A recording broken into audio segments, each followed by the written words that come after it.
Class 10-এর geography chapter 3 অধ্যায় 3 অধ্যায় হলো বায়ুমণ্ডল।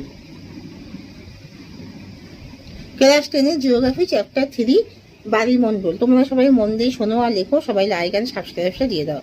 বায়ুমণ্ডল কাকে বলে? ভূপৃষ্ঠ এবং ভূপৃষ্ঠের কাছাকাছি অবস্থিত জলের সমস্ত উৎস ভাণ্ডারকে একত্রে বায়ুমণ্ডল বলে। সমুদ্র স্রোত কি?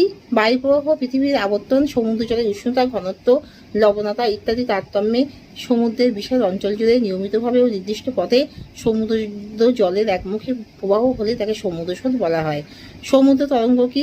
সমুদ্রের উপর বায়ুপ্রবাহে জলের উপর যে পীড়নের সৃষ্টি হয় তার প্রভাবে জল অগভীর উপকূলে তটভূমিতে ঢেউ আকারে আছড়ে পড়ে, একেই বলে সমুদ্র তরঙ্গ।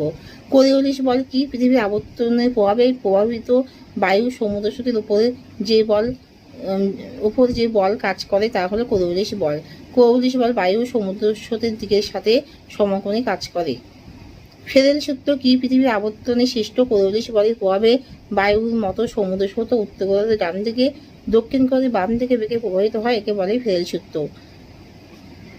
শৈবাল সাগর কাকে বলে? উত্তর আটলান্টিক মহাসাগরে উষ্ণ উপসাগরীয় শীতল ক্যানারি কজাফল আকার দন্তনাকার রয়হস্যি ও উষ্ণ উত্তর নিরক্ষীয় স্রোতের মিলনে যে জলাবদ্ধ সৃষ্টি হয় তার মধ্যবর্তী স্রোতহীন শৈবাল আগাছাপূর্ণ স্থানকে বলে শৈবাল সাগর। উষ্ণ ও শীতল স্রোতের মিলনাঞ্চলে কি আবহগত ঘটনা ঘটে? ঘন কুয়াশার সৃষ্টি হয়। মগ্নচড়া কি বা ব্যাংক কি? জলের সংস্পর্শে গলে যাওয়ায় নুড়ি, বালি, পলি সমুদ্রের তলদেশে অধক্ষিপ্ত হয়ে যে গভীর অঞ্চল সৃষ্টি করে তাকে মাছেরা বলে, যেমন উত্তর পশ্চিম আটলান্টিকের গ্র্যান্ড ব্যাংক। পৃথিবীর বিখ্যাত কয়েকটি মগ্নচড়ার গুরুত্ব লেখো।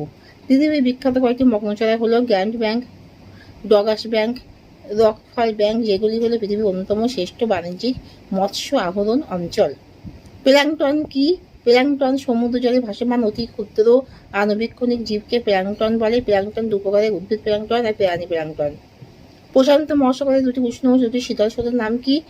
দুটি উষ্ণ স্রোত হলো কুরোশিরো বা জাপান স্রোত এবং উত্তর প্রশান্ত মহাসাগরীয় স্রোত, আর দুটি শীতল স্রোত হলো ক্যালিফোর্নিয়া স্রোত আর পেরু স্রোত। ভারত মহাসাগরের দুটি উষ্ণ ও দুটি শীতল স্রোতের নাম লেখো।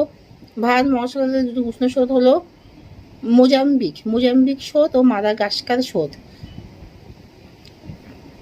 আর দুটি শীতল স্রোত হলো কুমেরু স্রোত আর পশ্চিম অস্ট্রেলীয় স্রোত।